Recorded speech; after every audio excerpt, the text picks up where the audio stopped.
ప్రభుత్వ పాఠశాలల పట్ల ఆదరణ పెరుగుతోంది. స్థానికులు బడిని గుడిలా తీర్చిదిద్దుకుంటున్నారు. ఎండమావుల్లాంటి ప్రైవేటు స్కూళ్ల వెనుక పరిగెత్తడం కంటే ఉన్న ఊర్లో కన్నతల్లి లాంటి చదువుల నిలయాలను తీర్చిదిద్దుకుంటున్నారు.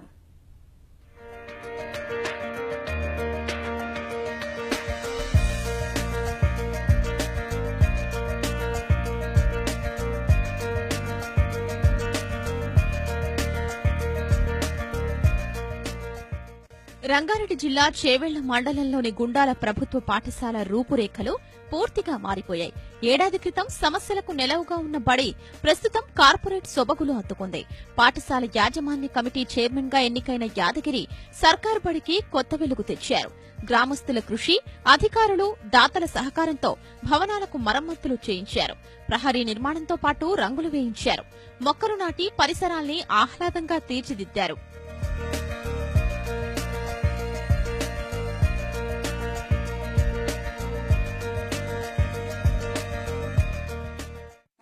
చాలా మార్పులు వచ్చాయి. అప్పుడు ఉన్న స్కూల్లో ఏ ఫెసిలిటీస్ లేకుండా, కానీ ఇప్పుడున్న స్కూల్లో అన్ని ఫెసిలిటీస్ ఉన్నాయి. మాకు మధ్యాహ్న భోజనం కూడా చాలా బాగా రుచిగా చేస్తున్నారు. మా క్లాస్లోకి తెచ్చి అవన్నీ సైన్స్వి ప్రయోగాలు చేయిస్తున్నారు. ల్యాబ్ లేకున్నా కానీ మాకు అన్ని మా క్లాస్లో చేపిస్తున్నారు. స్కూల్లో మండల్ టాపర్, డిస్ట్రిక్ట్ టాపర్స్ రారు, ఓన్లీ ప్రైవేట్ స్కూల్ వాళ్ళే వస్తారు అని అంటారు. అది వాళ్ళు అలా అనకుండా మా స్కూల్ నుండి మేము మండల్ టాపర్ వచ్చి చూపిస్తాం. ఇక్కడ నేను అప్పుడు హాస్టల్ ఉండేదాన్ని. ఇప్పుడు ఇక్కడికి వచ్చినా ఇక్కడ మంచిగా టెక్స్ట్ బుక్స్, నోట్స్లు అన్నీ ఇస్తున్నారు. మేము ఇంగ్లీష్ మీడియం వాళ్ళందరూ ఇక్కడికి వస్తున్నారు. ఈ స్కూల్ ఇంకా అభివృద్ధి చెందాలంటే కోరుకుంటున్నాం. పాఠశాల గోడలపై విద్యాబోధనకు ఉపకరించే చిత్తరువులు ఆకట్టుకుంటున్నాయి. బ్లాక్ బోర్డులే సరిగా లేని బడిలో డిజిటల్ తరగతుల్లో విద్యార్థులు పాఠాలు వల్లవేస్తున్నారు. ఉచితంగా పాఠ్యపుస్తకాలు పంపిణీ చేస్తున్నారు. విద్యుత్ సరఫరాకు అంతరాయం కలగకుండా ఇన్వర్టర్ సౌకర్యాన్ని సమకూర్చారు. వేసవి సెలవులు ముగిసే నాటికి పాఠశాల స్వరూపం పూర్తిగా మారిపోవడం విద్యార్థుల్ని ఆశ్చర్యానికి లోను చేసింది.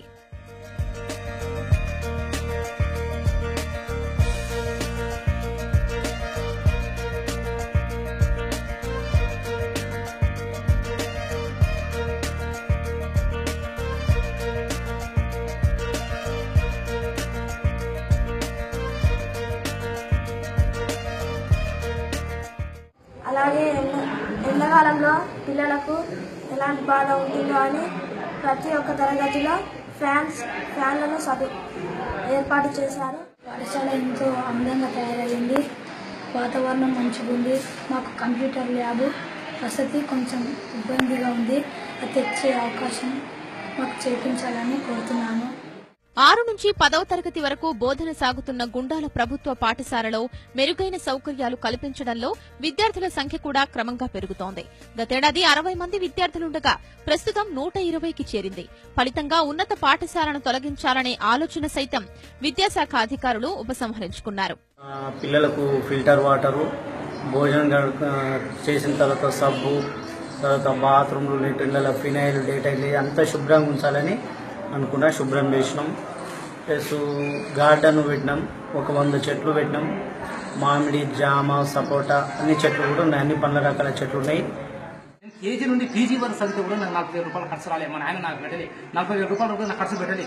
కేవలం ఒకటో తరగతికి 40,000-50,000 రూపాయలు ఖర్చు అవుతుందంటే మరి పిల్లగాని మీద ఆ తల్లిదండ్రులు ఎంత భారం పడుతుందో మనం ఒకసారి ఆలోచించాలి. మంచి ప్రభుత్వం ఉన్నటువంటి నాణ్యమైనటువంటి ఉపాధ్యాయులు బోధించినప్పుడు మంచి నాణ్యమైన ప్రజలు స్వీకరించే బాధ్యత ఉండాలి. చేవెళ్ల మండలంలోనే ఒక ఉన్నతంగా గుండాల అంటే ఇప్పుడు ఎక్కడ చూసినా కానీ నేను ఎక్కడ వెళ్ళినా కానీ అందరూ ఏమంటున్నారు అంటే మీ స్కూల్ చాలా బాగైంది అంటున్నారు. బాగా కావడమే కాకుండా మరి ప్రైవేట్ స్కూళ్ళలో వెళ్తున్నటువంటి 40 మంది స్టూడెంట్స్ మా పాఠశాలకు రావడం జరిగింది. గుండాల ప్రభుత్వ పాఠశాలలో ఆంగ్ల మాధ్యమాన్ని ప్రవేశపెడితే అనుబంధ గ్రామాల్లో 250 మంది పిల్లల్ని చేరుస్తామని తల్లిదండ్రులు విద్యాశాఖ అధికారుల దృష్టికి తెచ్చారు. అందుకు వాళ్లు సానుకూలంగా స్పందించారు.